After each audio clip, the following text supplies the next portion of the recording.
My father announced at the dining table, "We're done supporting you." "No more indulging your fantasies," he added. Just then my phone buzzed. "Miss Carter," the voice said, "your cryptocurrency investments just reached $4.2 billion." I switched it to speaker. "Hi, I'm Elise Carter, 31, female. For as long as I can recall, I've been the family's biggest letdown. Not because I was reckless or caused trouble, not in their terms anyway. I didn't flunk out, get into legal trouble, or elope with a nobody. My crime was worse in my father's eyes. I didn't conform. In our household, achievement had rigid boundaries.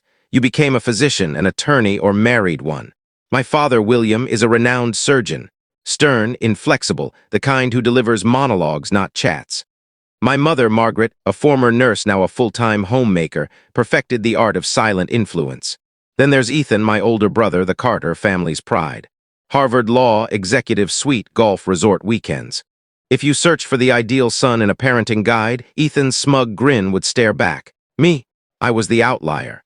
The strange one, the girl who coded through the night, who ditched homecoming to tweak an app no one downloaded.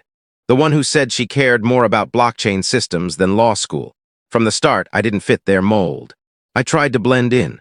I earned a scholarship for computer science in college, kept quiet, came home for holidays, smiled through their indifference. But no matter how well I did, it fell short. Family dinners were lessons in veiled criticism, like the Christmas when I tried explaining digital currencies to my dad. "You're squandering your talent, Elise," he said. "You think being smart means the world will pay you for daydreams?" That night I stood in the guest bathroom, staring at my reflection for ages. I wasn't sobbing. I was empty. In that moment I vowed silently. I'd stop chasing approval from people who saw me as a flaw in their blueprint. So I quit seeking their praise. I launched 2 companies in 4 years. Both crashed. I was betrayed by someone I trusted. I worked overnight shifts, survived on instant ramen, coded until my hands cramped. Once I slept in my car for 3 days when a backer pulled out and my roommate left without warning. Through it all, I never called home. Not a single time. I couldn't bear their voices laced with judgment. But in 2019, things shifted. I created a new system, one that used AI to track live market trends across online platforms, compiling and displaying data for crypto traders. At first, it was just a passion project. Then a mid-sized investment firm emailed. "We're impressed with your work. Can we discuss growth?" I jumped in. I negotiated fiercely, agreeing to collaborate only if I kept majority control. They pushed back. I stood my ground. Eventually, they agreed.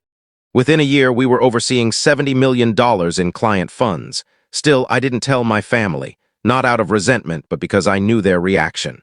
If I said I was thriving, they'd demand a CV. If I mentioned crypto, they'd roll their eyes.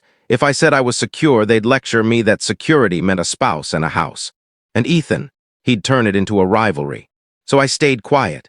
I lived modestly, drove a second-hand car, wore thrift store clothes. Meanwhile, my investments soared. My company grew. I became a major player in multiple coin ventures. One skyrocketed online. Another was adopted for high-level government systems. By 2024, my portfolio silently passed $1 billion. Still, I said nothing to my family. Then my mom called. "Family meeting this Saturday. Be here by noon." Her tone was cold, like a summons. I went more out of intrigue than duty. They didn't even know my address, a detail I'd never shared. I arrived on time, sat at the familiar dining table with its scratched oak surface, and waited. My dad sat at the head, a file in front of him. Ethan leaned against the counter, drink in hand. My mom fussed with a platter of pastries as if expecting company. Then Dad cleared his throat. "Elise, we've decided to stop supporting you." I looked at him. "Stop what?" "The family fund payments," he said. "No more handouts, no more fueling your illusions. It's time you faced reality. Ethan's forging a path. You're still chasing digital mirages." Here's the thing. I'd suspected for years they hadn't noticed I'd told them to stop the payments. I'd funneled the money into an untouched savings account. I never mentioned it. But in their minds, they thought I was quietly relying on it, still floundering. I blinked, not stunned, but marveling at how boldly mistaken they were. Dad continued. "You're 31, Elise, no steady career, no property, you rent. You're single, we've given you enough time to mature." Ethan smirked over his glass. "Nothing personal, sis, just practicality." That's when my phone rang. The timing was almost cinematic. I glanced at the screen. Nora, my portfolio manager. She usually texted, but this was flagged urgent. I answered, something inside me snapping into place. Without a word, I hit speaker. Elise, Nora's voice was bright, eager. Miss Carter, we did it. Your portfolio just hit $4.2 billion. Crypto to cash transfer is prepped. Should we start the process? The room froze. No one stirred. No one exhaled. I met my father's eyes, then Ethan's. Thanks, Nora. Send me the updated records and back them up securely offshore. Already done, she said. Congrats again. You've set a new personal milestone. I ended the call and set my phone on the table. My dad's hand clutched the file's edge as if it tethered him to the world. My mom sank into a chair, blinking rapidly. Ethan's jaw worked soundlessly like he wanted to debate arithmetic itself. I leaned back, composed. Shall we go on with this meeting? I asked, clasping my hands. I have some ideas about fantasies versus reality. For now, I'll pause there. No one spoke. No one moved. The woman they'd branded a failure had just broadcast her billion-dollar empire. They couldn't even meet my gaze. My dad cleared his throat, his mind visibly scrambling to reframe the moment, to regain authority. He stared at the file as if it held salvation. Elise, he said, voice measured now, we were just worried, that's all. You've always had such unusual ambitions.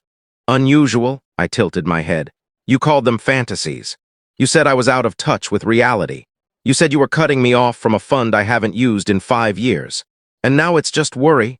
My mom fidgeted, her usually poised hands twisting a napkin's edge. Elise, darling, don't misunderstand. You're so talented, but you kept us out. We didn't know. You never asked for support. That was the point, I said quietly. I stopped asking because you never valued the support I actually needed. My father leaned back, staring at me like I was a guest in his house. For the first time, I saw something in his eyes, not frustration, not superiority, but quiet bewilderment, maybe even remorse. Ethan broke the silence. Hold on, this is real. You're handling billions. I turned to him. No, Ethan, I've been designing systems, guiding clients, creating decentralized tools, leading teams, and investing in new markets. The billions are a byproduct, not the goal. He tried to speak, but nothing came out. He just stared, a man used to ruling the hierarchy, now grappling with a world that had shifted under him. I stood. I'm not here for your validation. I didn't come to prove myself.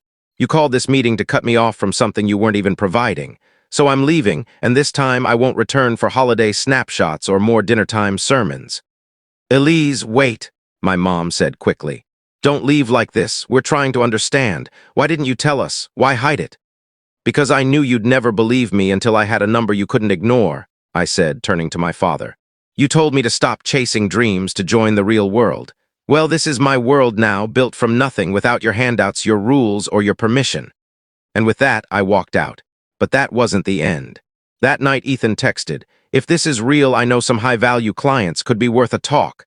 I left it unread.